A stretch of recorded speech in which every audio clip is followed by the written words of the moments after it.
I'm not sure that I want like tons and tons and tons of followers. I don't think so.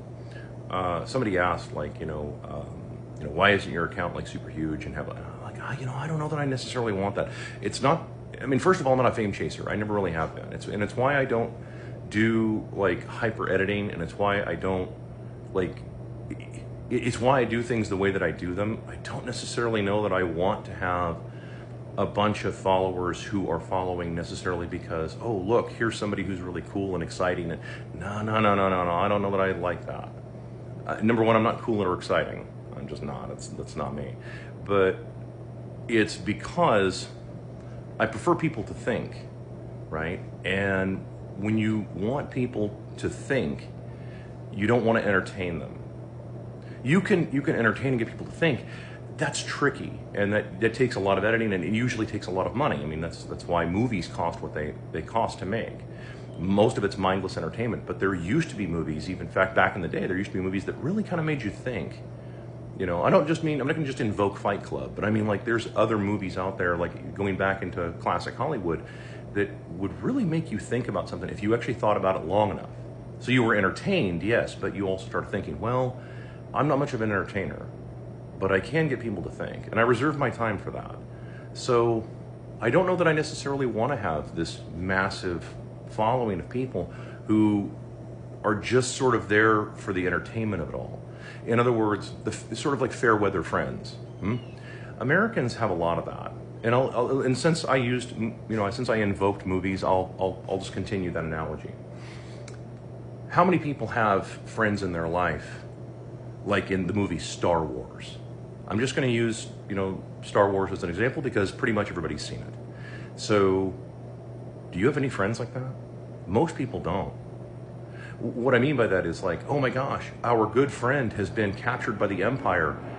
We need to quite literally unalive hundreds, if not thousands, of idiot troops who just go along with the Empire to rescue this one guy because he's our friend. El Chapo's son had better friends than any American I know.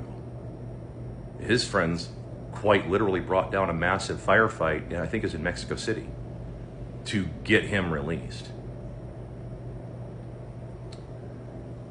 This is largely because, poverty has been spread so vastly in the world, because we've propped up all these fake billionaires. And and everything else wrong. Everything else going back, whatever 600 videos that I've done covering all this stuff, and live streams and everything else, where all this stuff's been talked about to death, at least on my end. So, I guess think of it like that. I think I heard old philosopher Alan Watts talk about that. But like connection for people when they wake up, and frankly, this channel, anything that we're discussing here, is largely for people that are either awake or that they are waking up. They are starting to really see what's going on in the world, like for real, and realize that no, most of this is not any good. Most of this is going to lead down to a direction that you really don't want. It's going to be, you think a dystopian nightmare is where we are now. Wait until there's an actual dystopian nightmare where you really can't do anything, and if you even think something, you just get disappeared. Because that's coming. That's the direction that every dictatorship eventually takes. No different, and especially when they don't want to see the problems they're creating. Like the Orange Messiah, for example. It's like it's right out of its textbook. Hey, let's paint the oval orifice gold, because that's a priority. Let's build a giant ballroom because once again that's a priority right now. Country's being overrun. You've got lots of major financial problems in the country. I know. Oh, private donations. Yeah, private donation. Whatever. Dollars are printed out of nothing to bail these people out. Don't get around me with private donations and so-called free market. Come on, that's not a thing here. Why does capitalism have a central bank? None of you will answer that question. You won't dare to answer the question. None of the mega accounts out there that I do know follow me from alt accounts. They don't want to ever be associated with me, but they love my analysis. They love to pick apart my analysis and cherry pick it.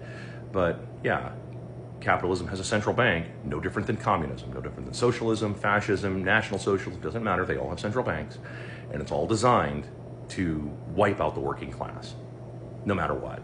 And you can call it whatever you want. No. Benevolent, no, there is no such thing as benevolence when it comes to this, because these people are hypocrites at the highest order. I just saw, in fact, this morning, I just saw a video of, I don't even want to say his name, but he's a pundit, and he was talking about how, I don't care if we're hypocrites, we're going to get rid of these lefty weirdos. Like, okay, that's fine, you can do that, but don't expect me to ever trust you. How could I ever trust you? Because you're openly admitting now that you have no problem with open hypocrisy. And you have no problem with openly doing something just to win, as opposed to actually win the right way by explaining this stuff to people, because that's hard.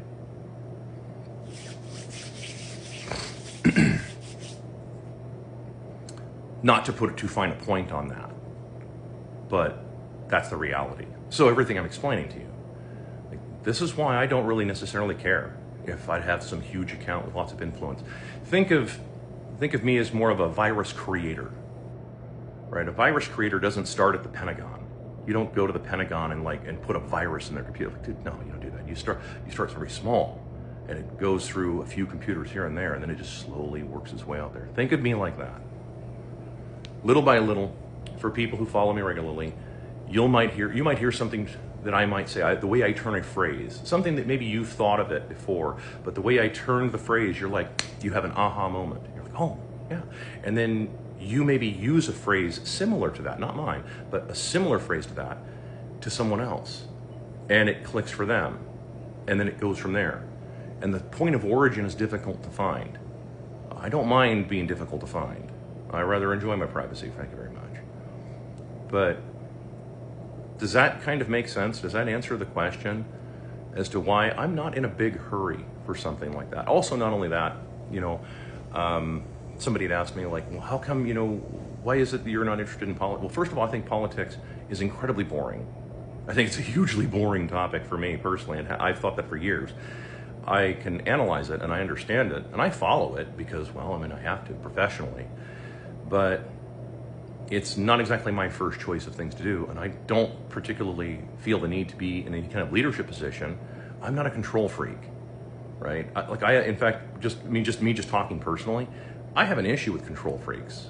I have very little patience for that, because even God himself, should he exist, doesn't presume to control your every move. He allows you to do what it is that you want. So, all of that said, that's why I'm not in a big rush for any of that. I can hold my own in the arena. That isn't the problem. It would be one of those things I'm not locked in here with you, you're locked in here with me. It would be one of those kinds of things for most of these people, because especially if I start asking really legitimate questions and question where the money comes from. As soon as you question that, most people shut up very quickly, because they know. As soon as you question the money issue, and as soon as you start talking about hard currency and the people doing all of the work and all of that reality, you start bringing that stuff up, they find out very quickly, most pundits find out very quickly that, yeah, they don't actually work. They don't really do anything. Their job is to be a pundit and talk to people. I don't do that. You'll notice that I don't make a living off of this. And I don't consider social media a business model. 100%, I've said that over and over. Unless you own the platform, I do not consider social media a business model of any kind. Because at any moment, as apparently Destiny just found out, not that I agree with anything, I'm just pointing out, he found out that as soon as you say something unpopular, it's gone. So that's not a business model, because someone else can take it away from you, meaning that you have a boss.